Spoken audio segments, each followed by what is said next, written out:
Good afternoon, everyone, and welcome back to the channel, and welcome back to another episode of the Disney Plus Project. So we watched The Mighty Ducks this week, which is one that I really liked from a long time ago.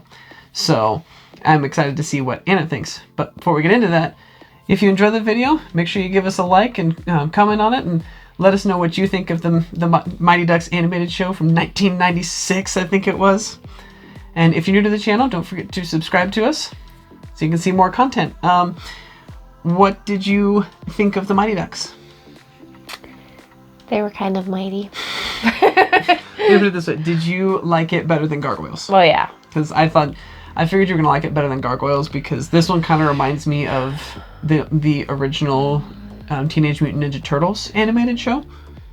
In the level, like, it has that kind of goofiness to it. Yeah. And it's not as prevalent in the first episode. I think it would get better as it went along. Probably.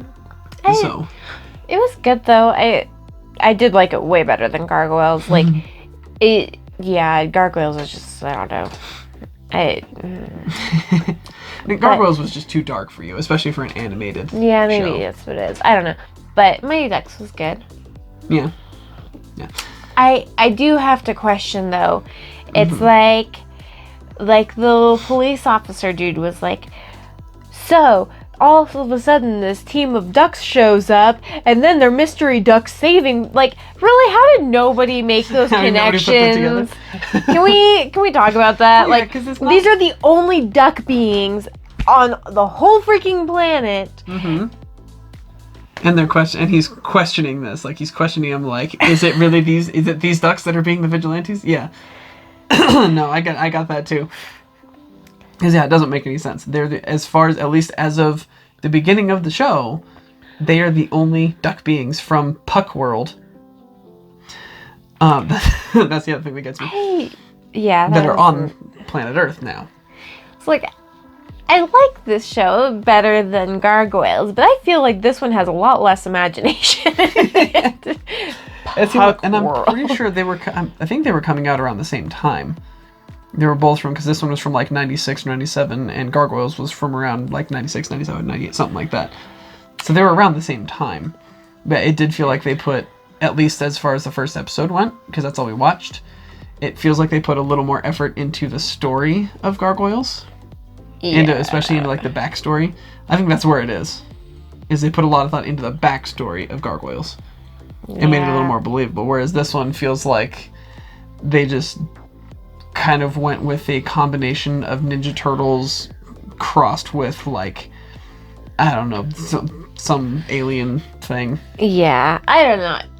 It was okay. It's another one I don't think I just, like... Oh, I love the show. Choose to watch freely in my free time. Yeah. No, I really like this show. And also, I realized that you won't know this because you haven't ever seen this movie, or it's been too long. Treasure Planet? I have seen this movie, just not, it's really not one of my favorites, so it's... So, the one creature, the bad guys, so there's the head guy, the overlord, the warlord, or whatever they call him, I don't remember which one it was. And there's the three guys underneath. There was a shapeshifter, and like the wizard dude, and then kind of the like tank dude. Yes. The tank dude, the voice that he has, that like deep kind of creepy voice, is the same voice of at the very beginning of Treasure Planet, when Jim's laying in his bed and he's looking at the little book that opens up and plays a movie. He's the narrator of that movie, that little book thing. Yeah, same voice. You have the most bizarre connections. Well, I have a thing for voice. Hello, Ellie. Like, I have a thing for voices and accents and like tones. Like, I can hear that type of thing. And that's also one of the things that, for whatever reason, my mind likes to try to latch onto, is like, have I heard this person's voice before? Yeah, like I know. Character's voice before. You do that all the time, and I'm like, I didn't.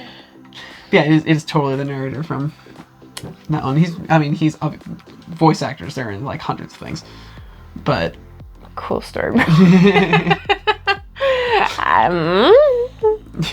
Sure, I'll believe anything you say about that. Yeah, that's all I can tell you is that it's the same voice actor. Okay. It's the same voice. I believe I recognize the Overlord's voice. I just don't know from where. I mean, he's been in a bunch of other things. I just can't actually like pinpoint what he's been in. You know, I really like this show. It's like I said, it's one of those ones. It's similar to the Ninja Turtles in that it's got the characters in it are goofy. There's some dark stuff happening around them, but the characters generally, except for I think there's like one of them that doesn't really get very goofy the whole time. So he's kind of like the Leonardo of the group, or the Raphael rather of the group. Yeah. Without being cranky, he's kind of a combination of Leonardo and Raphael, because Leonardo was super stoic and like level-headed all the time. Raphael was just cranky all the time, except in the original one, I guess. They were all goofy in the original one. But that's kind of the vibe. Like you get like there's the one of them that stays kind of stoic and normal, and I think it's the leader. I can't remember his name now. Wing something. They all have strange names. Wingman? I don't know. I don't know. He's the goalie. That's all I can tell you. He's the goalie. But the rest of them, they're all goofy and strange. They're all kind of like the Michelangelo type people, especially the little brother. The one who's piloting the ship. Yeah, he's a Michelangelo. Yeah. Yeah. I don't remember his name either, and I was just trying to think about it. I had just thought of it, like when I got out of the shower, I had just thought of his name, and now I lost it again. Apparently it's been a long week. It has been a very long week. You know, vacations take a lot out of you. Well, vacations. But yeah, and I think that's one of the reasons that I like it, because the Ninja Turtles was one of my favorite shows growing up. I absolutely loved the Ninja Turtles. And I still love the Ninja Turtles. Like, I don't know if any of you've noticed, but I own, like, 4 Ninja Turtle shirts, or 5, something like that. I don't know, something like that. Yeah. Used to have a couple more, but they got holes in them. But I've worn them in some of my videos. But I love the Ninja Turtles. They were just so much fun. Yeah.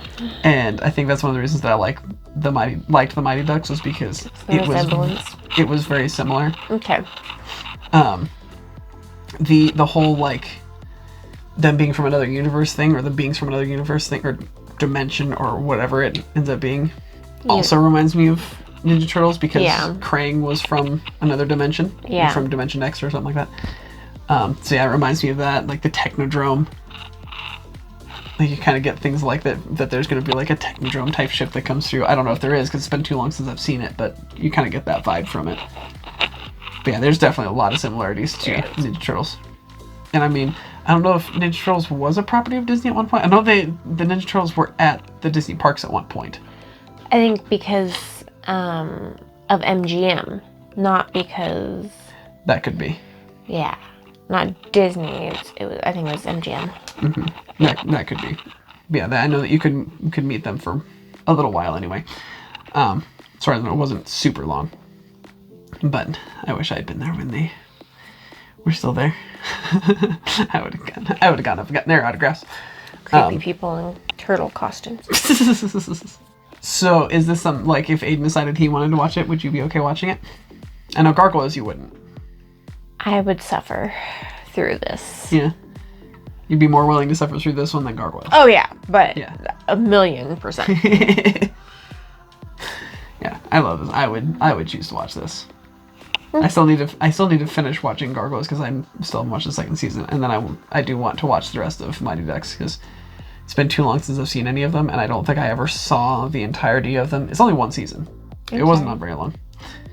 But I really want to watch it again, because it's been super long.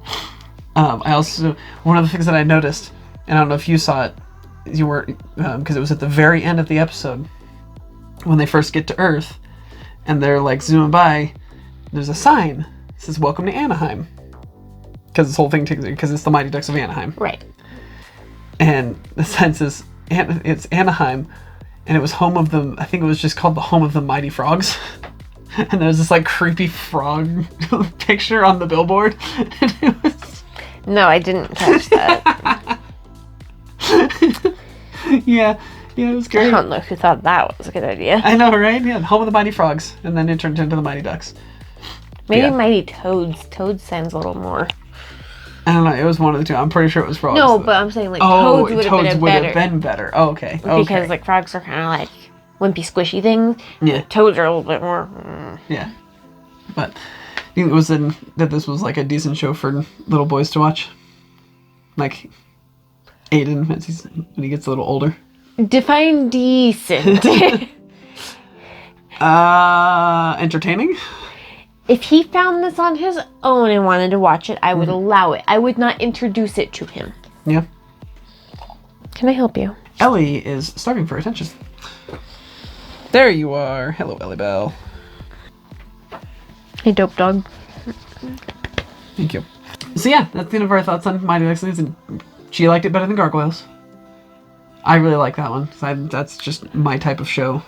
I really don't know if there's anything that's going to be as bad as Gargoyles. I don't know. We might find something. You never know. We'll see. So next week we're going to be doing The World According to Jeff Goldblum. And do we want to go ahead and figure out what we're going to do after that? So looks like after The World According to Jeff Goldblum, the next 3 after that are going to be Phil of the Future, followed by Hostile Planet. So we got a National Geographic one. This will be our first National Geographic one. And neither of us have seen that specific one. We've seen quite a bit of Nat Geo stuff. Yeah, I've watched a lot of Nat Geo, but... Yeah, because we both really like nature stuff. Animals and stuff like that. Yeah, but I've never seen Hostile Planet, because it sounds kind of scary. It sounds like it's just going to be about the predators. Yeah. I mean, I'm okay with the predators aspect of it. It just sounds like a little dark, and that's why I probably haven't watched it. Could be. And then after that is Coop and Cammy, and neither of us have seen that one. Nope. So that one should be interesting, because you've seen Phil of the Future. You really liked Phil of the Future. Yeah. And then neither of us have seen Hostile Planet or Coop and Cammy. So we'll have to see. All right. So thank you all for joining us this week. Join us again next week when we go over The World According to Jeff Goldblum. The World According to I Can't Talk. It's a good one. It's a really good one. And as always, don't forget to thank the Phoenicians.